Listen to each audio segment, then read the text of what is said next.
Hi friends, welcome back to Geeta hair styles and cookings. ఈరోజు మనం చేపల పులుసు ఎలా వండాలో చూపిస్తాను. నేనైతే అన్నీ కలిపి పెట్టేస్తానండి. నా స్టైల్ నేను చూపిస్తాను చూడండి. ముందు ఒక కడాయి తీసుకుని అందులో ఆయిల్ పోసుకోవాలి. తర్వాత సన్నగా తరుక్కున్న పచ్చిమిరపకాయ ముక్కలు, ఉల్లిపాయలు, అలాగే నేనైతే ఒక టమాటా వేస్తానండి. ఎందుకంటే చేపల కూర స్మెల్ అనేది వస్తుంది అని చాలామందికి కుదరదు.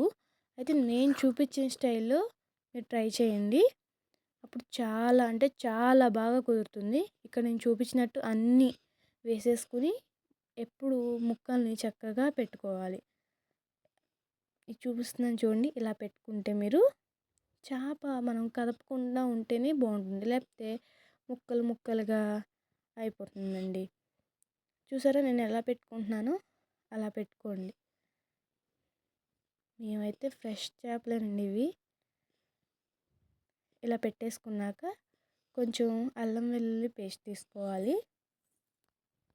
కొంచెం అల్లం వెల్లుల్లి పేస్ట్ వేసుకోండి.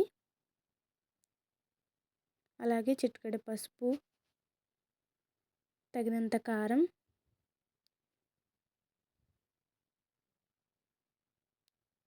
అలాగే సాల్ట్ కూడా మీరు యాడ్ చేసుకోండి.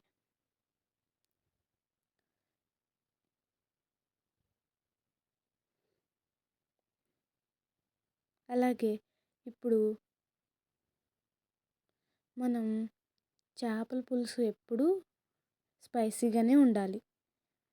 అందుకని నేను ఎక్కువగానే వాడతాను కారం. ఇక్కడ నేను చూపించిన విధంగా మీరు ముక్కల్ని మొత్తం కలుపుకోవాలి. చూసారు కదా ఎలా కలుపుకున్నానో. అలాగే ఒక నిమ్మకాయ సైజ్ అంతా చింతపండు నేను ముందుగా నానబెట్టుకుని కలుపుకోవాలి. అలాగే ఎప్పుడు చేపల కూరలో వాటర్ని మాత్రం యాడ్ చేయకూడదు. ఎందుకంటే స్మెల్ వస్తుంది. వాటర్ ఎప్పుడైతే యాడ్ అవుతాయో చేపల కూర స్మెల్ వస్తుంది. చింతపండుతోనే ఎప్పుడు మనం వాటర్ని పోసుకోవాలి. ఇక్కడ చూసారు నేను ముక్క ఎలా మునిగేలా పోసానో అలాగా మీరు మొత్తం మునిగేలా పోసుకోండి. ఇప్పుడు స్టవ్ ఆన్ చేసుకుని హైలో పెట్టుకోవాలి. ఇలా ఉడుకుతున్నప్పుడు మనం స్లోగా పెట్టుకోవాలి.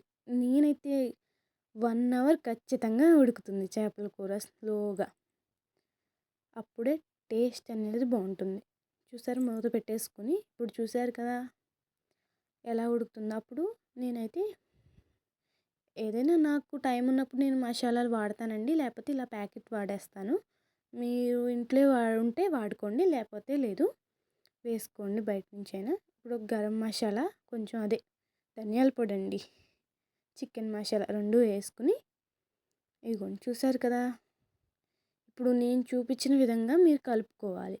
ఎప్పుడు చేపల కూరలో గరిటే పెట్టకూడదు. అప్పుడే చేపల కూర ముక్క విడిపోకుండా ఉంటుంది. చూసారు కదా ఇప్పుడు నేను ఎలా కలుపుకున్నాను.